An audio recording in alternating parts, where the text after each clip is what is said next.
Mr. Radley, please lower your voice, the tall guy said, trying their best to defuse the situation. I will not. Why is a dreamer imprisoned in a tank? He demanded, his fist clenching in disgust.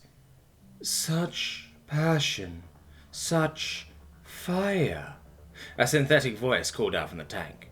Gabriel turned and saw the dreamer flashing in bioluminescence. You are a shatterer, aren't you? The speaker. Yes, replied Gabriel, looking at the person confined in the tank. Why are you trapped in there? He asked. The dreamer was silent for well over a minute, but this was to be expected. Their thought patterns were far slower than any other sapient race known.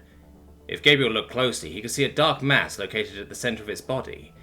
This was a highly dense bundle of pseudoneurons that functioned similarly to a brain.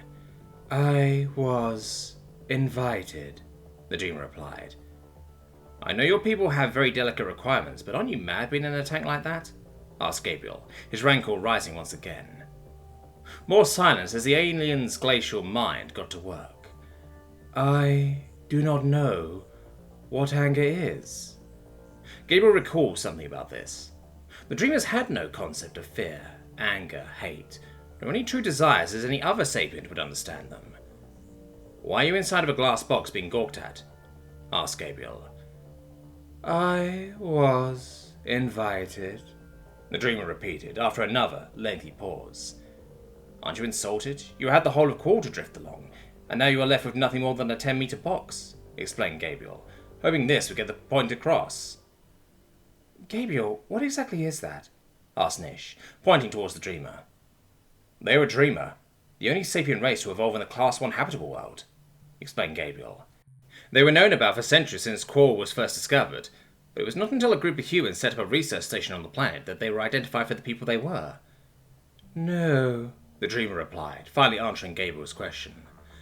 I do not know what an insult is. Are you satisfied now, Mr. Radley? We did not kidnap them, and they are free to leave whenever they want, the tour guide said, pleased and not least amazed that the dreamer had said anything at all. Well, they knew it could talk. They had never heard it before. Why did you call Gabriel a shatterer? Asked Rossotti, finding her courage. Another lengthy pause before the dreamer explained. They shattered the veil. What veil? Asked Rossotti.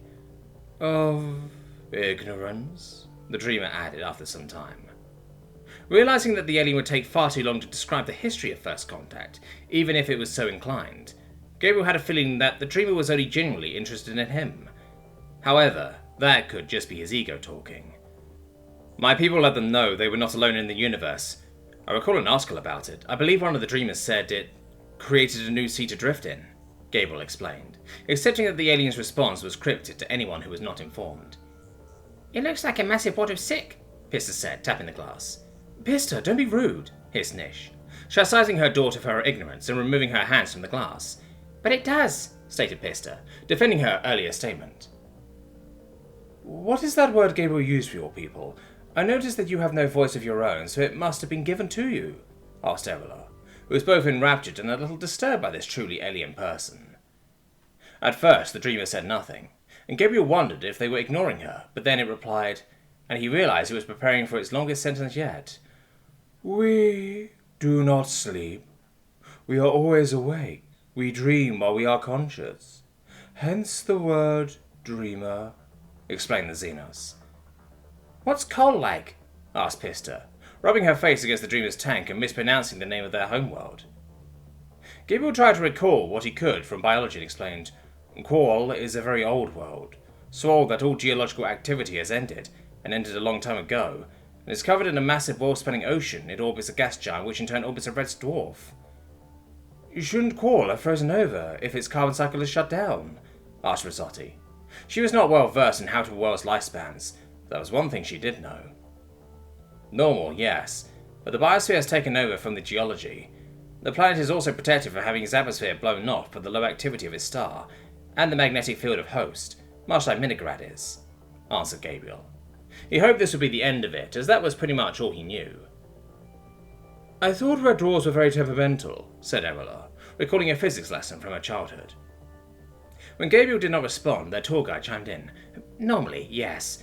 But this particular one, Esu, I believe it is called, is very well behaved. It is quite the mystery. Gabriel was almost startled when they spoke. He had forgotten they were there at all. He did not know their name. Their species only used names with those who were close to them. Asking Nagolagres their name was similar to asking a human to strip naked. So the tour guide simply asked to be called Tour Guide. Their biology was far less interesting, looking remarkable like gazelle, minus the horns, standing on their hind legs, and having a close approximation of hands and the forelimbs. Gabriel supposed he had gotten somewhat spoiled by moth people, giant bat women, and tree-like echinoderms. "What do you do all day?" asked Pista, rubbing her face in the glass. The dreamer did not respond, so Gabriel said, "I am curious as well." Eventually, the dreamer explained, "I think." This lined up with what Gabriel knew about the dreamers. Quoral is so perfect, so peaceful, so utterly devoid of predators, that a life that swam, or more often than not drifted, in its oceans knew no fear, anger, or misery. Literally, they were physically incapable of feeling these emotions, or any emotions at all, really. Which is what made the dreamers so improbable. What possible reason would lead to a life form developing sapience in a world where it was completely unnecessary? Ironic, really, that it was the habitable worlds that were the least likely to produce intelligent life, and yet despite this, they utterly dominated the known galaxy. "Sounds boring," stated Pista, stepping away from the tank and stepping on Gabriel's feet, attempting to balance on them. "I don't think they can feel boredom," Gabriel explained, as she hung off Gabriel's arm and swung on her heels. "How long do you plan on being here?" asked Gabriel. "I do not know. I will remain for as long as the currents will," explained the dreamer. There was one thing that Gabriel did not like about his suit, and that was while wearing it, he was forced to consume only liquid meals. Sitting in one of 5 restaurants that the learning centre possessed, he gazed out at the sky as it slowly turned a distinct shade of grey.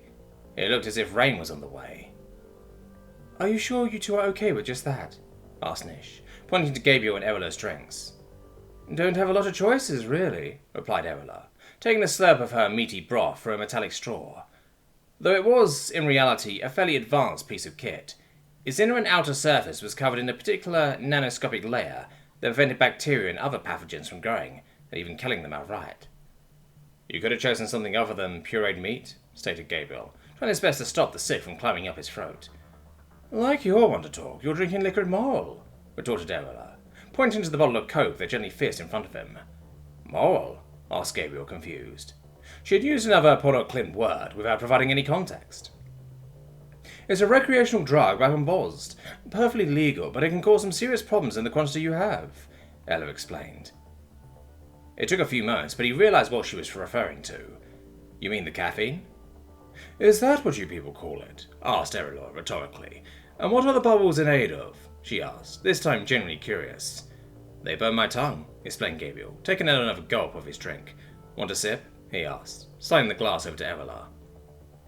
Erela eyed the beverage and then glanced at Gabriel. It seemed she was seriously considering taking what to her was a drug and poison to most others, and in a public space nonetheless. "Just a little taste. Like you said, it is perfectly legal," said Gabriel, having fun playing the tempter. "You can have a nuggie as well," said Pista, offering one of hers to Erela. It seemed a ground meat lump covered in breadcrumbs or batter was almost universal. Erela's eyes shifted. It was not a grand gesture, but it was definitely there, and Gabriel supposed she was smiling, or at least her equivalent. "Thank you, but I can't fit them from my mask, see?" said Erela, pointing at the port. She brought the coke to her mouth and slotted the straw into her mask. There was a faint hiss as any possible contaminants were removed. The liquid had barely touched her tongue before she nearly threw the bottle to the ground. As Erela began hacking, Gabriel said, "Yeah, most people don't like it at first, but it quickly grows on you." He reclaimed back his drink and took a swig. Erela did the same with her meaty soup, as Risotti put her hand on Erela's shoulder and asked, "Are you okay?" Erela coughed and said, "Yeah, it doesn't leave much of an aftertaste, but I'm probably going to be jittery in a few hours. It tastes like pure sugar," she added, dearly wishing she could wipe her mouth. "More or less, just water and sugar," explained Gabriel. "Horolita," said Nish, who had been quiet until now. "What?" asked Risotti, wondering if this was some new game they were suddenly playing.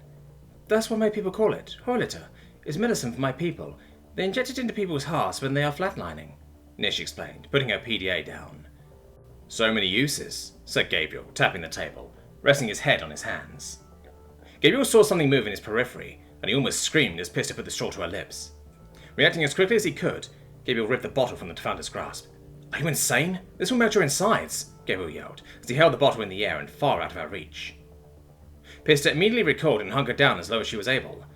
Everyone in the restaurant was now looking at Gabriel because of this outburst, and feeling the ice burning into him, he said, I'm sorry I shouted, but you need to be careful. If you had drunk this, you would have ended up in the hospital just like me. Pista relaxed as Gabriel sat down, stroked her head and explained, You need to be careful. He's right. That's twice he saved you, said Nish, tickling Pista's antenna with her own. No, it is my fault. I knew it would be toxic to your kind, and Pista is a little girl. It was inevitable that curiosity would get the better of her, especially after I offered it to Erola, explained Gabriel. Everyone was immediately distracted by the roll of thunder. Looking through the large windows, they saw dark clouds on the horizon. I do hope that doesn't hit before we get back to our apartments, said Nish. Her people did not do well with water.